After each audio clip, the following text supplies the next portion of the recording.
Hey guys, this is Lorespade here. Neverwinter 70s PvP, number 7, Lucky 7. And hey, if you're watching this on the day it comes out, my level 60 PvP, Neverwinter PvP, hey, we still got that contest going on. It's going to be over here in a couple of days, so make sure you get your likes in on the MVP of your choice, because the video with the most likes will end up the MVP that video is made for.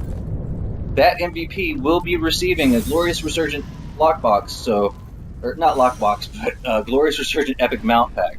So keep that in mind. And if things are really lucky with me, here in the future, whenever I got enough 70s PvP videos and enough MVPs, I'll be pulling another contest just for the 70s bracket. So keep that in mind, guys.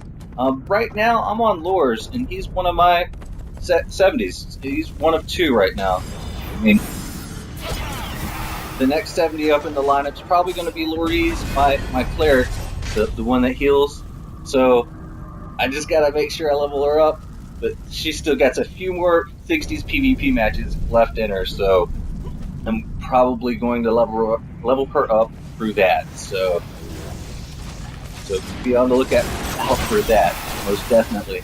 But I'm really very fortunate to have ended up in a team that has their stuff together. And Red Team, they're not giving up. And that's actually pretty awesome, because it allows me to play around with my build and stuff. And for some reason, I do like to experiment a lot with my rogue builds. So I'll switch out every so often. And right now, I feel that my rogue build, which is, if I'm not mistaken, the Scoundrel, which is the middle tree that basically it ups your deflection or lifesteal. For me, it's my deflection. So I'm basically using that as kind of like a little bit of extra added defense to be able to go up against some of these more geared players to, maybe survive just a little bit longer. And I'm Whisper Knife, so as long as I can keep a decent range, I should be okay. At least that's the theory behind it. Damage output is, kind of based solely on whatever buffs I have to my power and stuff like that. So, and one thing I'm really kind of crazy about right now is the fact that there's so many ambush rings out there. And I want to thank my Bastion of Knowledge, one of my viewers, for pointing a lot of these things out to me, because there's things that I don't really know, because I have not really been on my 70 very often. Mostly because I like to, level up multiple characters, like my 60s and stuff like that. So, and I usually just do PvP, so I don't really like power level them up quest or anything like that. I love to do my PvPs.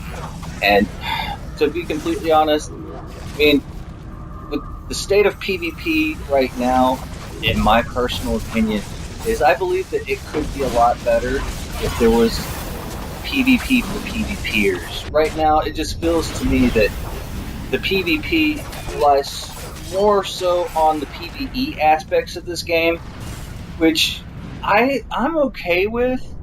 But I just feel that, perhaps they could actually branch off a little bit further and make more PvP-centric gear and PvP-centric enchants and stuff like that to basically, focus people that do more PvP to be able to get better at PvP and not PvE, because I honestly believe there should be a very huge distinction between the two, because from right now you have a lot of the PvE players that get all these boons for PvE.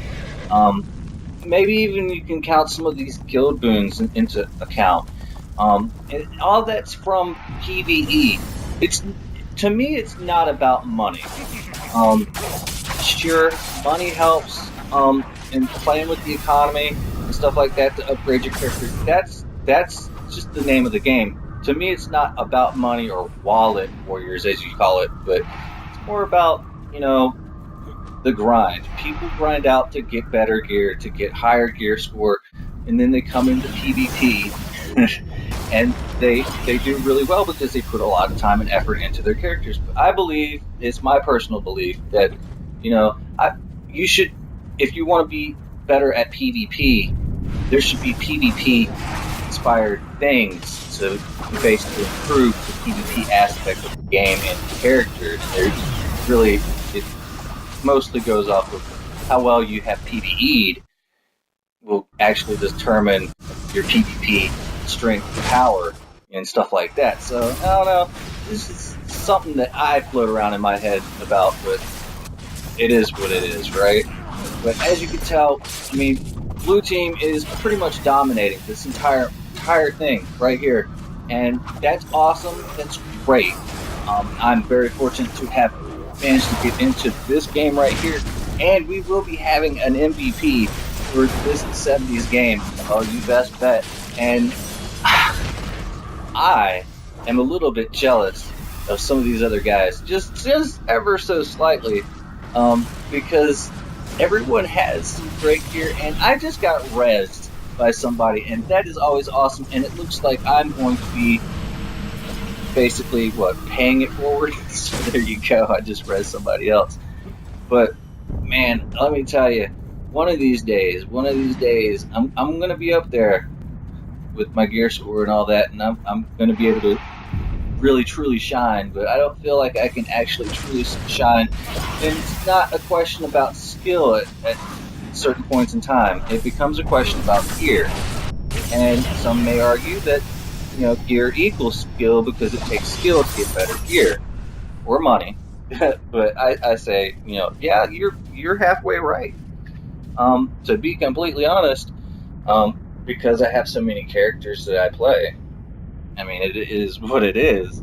I know how to play many different characters, and some characters I just can't grasp at all. But my favorite characters in almost all my games is clerics and rogues, bar none. Healers and killers. That's how it works with me for some reason. But oh yes, yeah, buddy. So it looks like we're about to take in a good win right here. Sorry I spent most of the game talking about random stuff, but meh, it's all good, right?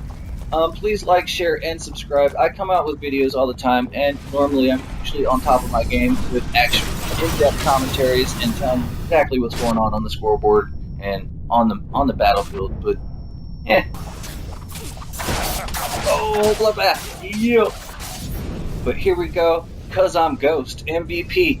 Good job, dude. That's actually a good KD ratio. And guys, until next time, peace out.